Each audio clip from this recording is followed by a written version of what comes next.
بسم اللہ الرحمن الرحیم۔ بیان کیا جاتا ہے کہ بنی اسرائیل میں دو بھائی تھے جن میں ایک مسلمان تھا اور دوسرا کافر تھا۔ دونوں دریا کے شکاری تھے۔ کافر بت کو سجدہ کرتا تھا، مگر جب مچھلیوں کے لیے جال تیار کرتا تو اس میں ڈھیروں مچھلیاں آ جاتی۔ اس کو کھینچنا بھی اس کے لیے مشکل ہو جاتا، مگر مسلمان کے جال میں صرف ایک ہی مچھلی آتی تھی اور اس پر صبر کے ساتھ خدا کا شکر ادا کرتا تھا۔ اتفاقاً ایک روز اس مسلمان کی بیوی اپنے مکان کے چھت پر گئی تو اس نے کی نظر کافر کی بیوی پر پڑی جو زیور اور بہترین لباس سے آراستہ تھی۔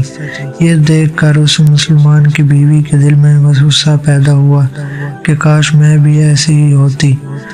تو کافر کی بیوی بولی، تو اپنے شوہر کو اس بات پر آمادہ کر لے وہ بھی میرے شوہر کے معبود یعنی بت کی عبادت کرے تاکہ تم بھی میری طرح مالدار ہو جاؤ۔ یہ سن کر مسلمان بھائی کی بیوی کچھ غمزدہ سی ہو کر نیچے آئی، اور جب اس کا شوہر گھر آیا تو اس نے بیوی کا حال متغیر دیکھ کر دریافت کیا، آخر کیا بات ہے جس سے تو اس قدر غمزدہ معلوم ہوتی ہے؟ تو کہنے لگی، بس میاں یہ تو تم مجھے طلاق دے دو یا اپنے بھائی کے معبود کی عبادت شروع کر دو۔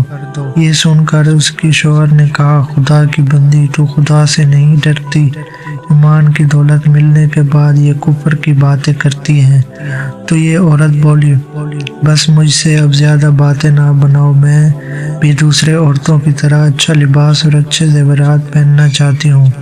جب اس مرد مومن نے دیکھا کہ یہ عورت ضد پر اتر آئی ہے اور اس کا اصرار حد سے بڑھ چکا ہے تو اس نے عورت کو تسلی دی، کیا کہا، اچھا گھبرانے کی ضرورت نہیں ہے، میں کل سے کاریگریوں اور مزدوروں میں جا کر محنت کر کے تجھے روزانہ 2 درہم دیتا رہوں گا، تو اس سے اپنی حالت درست کر لینا۔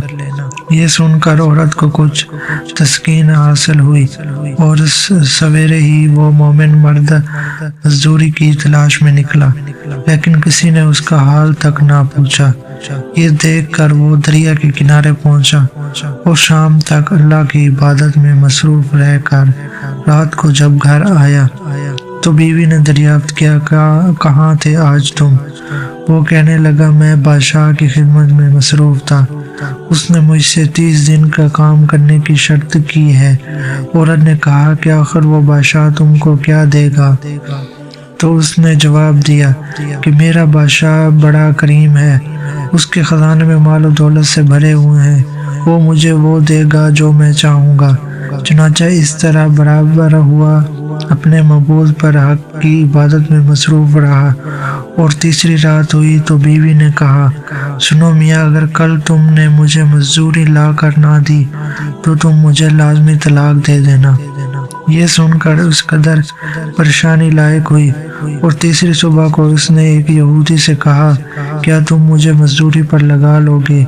یہ سن کر یہودی کہنے لگا، ہاں تم کو مزدوری تو مل جائے گی، لیکن شرط یہ ہے کہ میرے پاس تمہارے کھانے پینے کا کوئی انتظام نہیں ہوگا۔ چنانچہ وہ مرد مومن روزے کی نیت کر کے یہودی کے ساتھ ہو لیا۔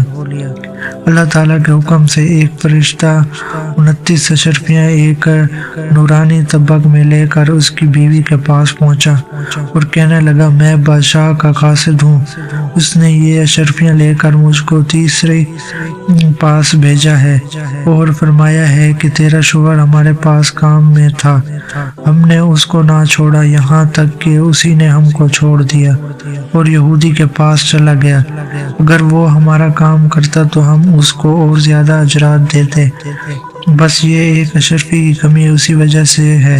چنانچہ وہ عورت ان اشرفیوں میں سے ایک اشرفی لے کر بازار گئی۔ سنار نے اس کو 1000 قیمت عورت کے باتوں پر رکھ دی، اور جب شام کو وہ مومن مرد گھر واپس لوٹا تو عورت نے اس سے دریافت کیا، آج تم کہاں تھے؟ اس نے جواب دیا کہ آج میں ایک یہودی کے کام پر گیا ہوا تھا۔ تو بیوی کہنے لگی کہ آخر بادشاہ کی خدمت ترک کر کے تم دوسروں کی خدمت کیوں کرتے ہو؟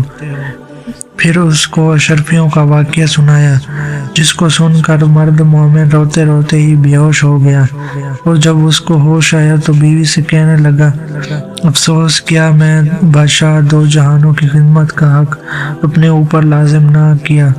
اس کے بعد اس شخص نے عورت کو چھوڑ دیا اور پہاڑوں پر چلا گیا، جہاں خدا کی عبادت میں مصروف رہ کر اس کا انتقال ہو گیا۔ اللہ تعالیٰ اس پر اپنا رحم فرمائے۔